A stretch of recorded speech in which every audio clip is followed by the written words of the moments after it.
It started 10 years ago with a ride all the way around Lake Superior. 4 men who got pledges to fight ALS. A friend of mine has got the disease, and he's also a Minnesota United Snowmobile Association member, and an involved snowmobiler, so we thought we'd put this together and try to help him out. That friend was Duluthian Kevin Colquist. On top of that, just days before the Circle Tour, rider Greg Sorensen found out his dad Walter had ALS. After 10 days of the ride and 2,000 miles later, the 4 men had raised $15,000 for ALS research and patient care. On the final day of the Circle Tour, Polaris engineer Wes Blakesley joined them. Just a few months before, he'd been diagnosed with ALS. Still able to ride snowmobiles and things that are involved with my job. Hard telling how long that'll last. So, facing that fact is the hard thing. Thanks to Wes's inspiration and the inspiration of these 4 men, the Blizzard Tour was born. Blackwoods Grill & Bar signed on as title sponsor, and companies like Polaris jumped in too. The first Blackwoods Blizzard Tour was held in 2000, and leading the way that first year, former Twins great Terry Steinbach, who'd lost his father to ALS the year before. Terry jumped at the chance to lend a helping hand as celebrity host. To watch in my case, my father go through this, and many other people who have been here, they have people that have gone through it as well. Watch them go through it, and to be able to sit there and be able to do nothing, it's such a hopeless feeling. Here, at least, we're raising money, we're doing things, and hopefully we can generate enough money to find a cure for this. Terry's brought some friends from the Twins along with him over the years.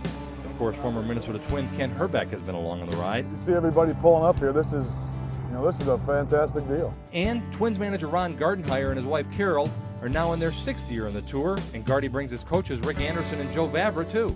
Everybody's passion here, about raising money and helping out, those afflicted with this right now, and also trying to find a cure. There's just such a great passion here. No one has touched more people on the tour than Hal Bacher. Even though he was in the advanced stages of ALS, he insisted on riding. Mortality is there for everybody, but you want to use it before you lose it. And I said last year, it wasn't going to be the last year. Somehow I was going to do it again. Everyone ready? 1, 2, 3. Never surrender. And that's what it's all about. When there's a life to live, live it to its fullest. 5 days after the 2007 Blizzard Tour, Hal passed away. So the need to find a cure is real. So is the need to help people with ALS. Just ask the family of Brian Bork. Brian passed away in 2005, but money raised at the Blizzard Tour made a huge difference in his life and the lives of his family. The funding that they are giving to the chapter has made our life so much richer and better, and Brian had such a good quality of life that we could never have had without the services that were provided. We could never have remained in our home without the help of the services of the ALS chapter that were provided through the funding of events like the Blizzard Tour. Last year's ride raised $500,000 for ALS research and patient care. But there's more work to be done. Remember Wes Blakesley, the Polaris engineer who had ALS?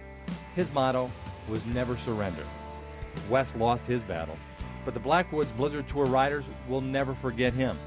They'll never surrender. So when you're asked to make a pledge for the Blackwoods Blizzard Tour, please lend a hand, because you'll be helping folks like Wes Blakesley, Hal Bacher, Brian Bork, Walter Sorensen, Kevin Colquist, Lloyd Steinbach, Ed Herbeck, and their families.